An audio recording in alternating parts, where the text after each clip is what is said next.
My name is Naya Chadwick. I'm a 10th grader at San Leandro High. I'm also a white student. This is the original piece titled MLK Day. Today we join the nation in celebrating the life and legacy of Dr. Martin Luther King Jr. A wonderful, phenomenal, brave, and intelligent man he was. In fact, I did a couple of essays on him in elementary. Mom still has him, by the way. And for Black History Month in middle school, we do a poster on him with up to 8 facts, 6 different colors, and the best drawer in the group would do his self-portrait. Like most of us, I first learned of Martin and his dream in elementary. And to me and my 3 other Black classmates, we were Martin's dream come true.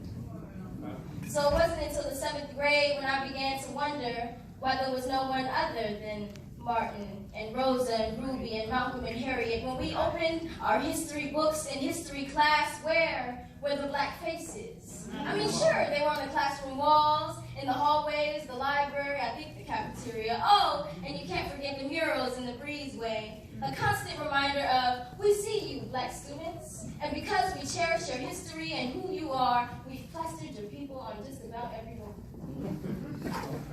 Since the age of 5, I had loved to read. So by the beginning of 8th grade, I had read all the Black books the library had owned. During this time, I had read a fiction story about a boy by the name of Emmett Till. It wasn't until the end that I found out it was real. It was he that woke up my 13-year-old mind, causing me to realize that they pick and choose whose faces get put on walls and whose names get written in textbooks. Emmett will never be one of those names nor one of those faces because he was not a martyr. He did not die for a cause he believed in and was willing to die for. He was murdered.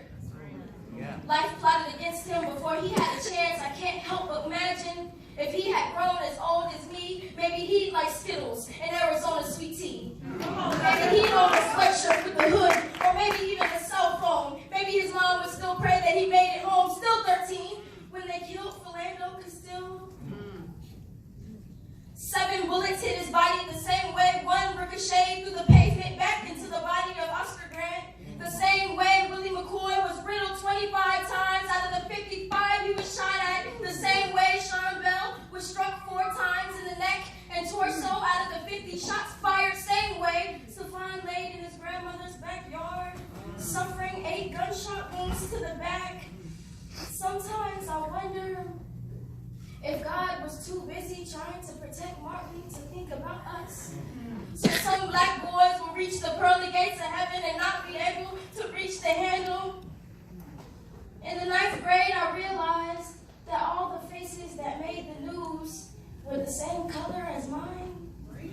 And they never got murals or posters with fun facts or streets named or schools or libraries or justice or anything other than a headline. Come on, Naya, come on. Come on, Cody. Come on,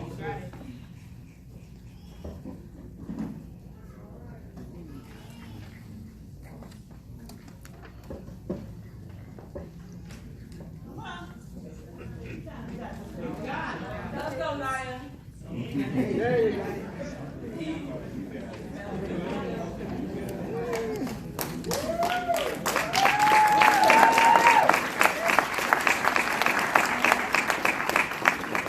The reason it matters is because my son will carry Black blood, and I've already asked God about you. Told him if he wouldn't mind, I'd like to make it to heaven before you, and he too might have a dream that I can't promise he'll live to see, and it won't matter because he's not Dr. King.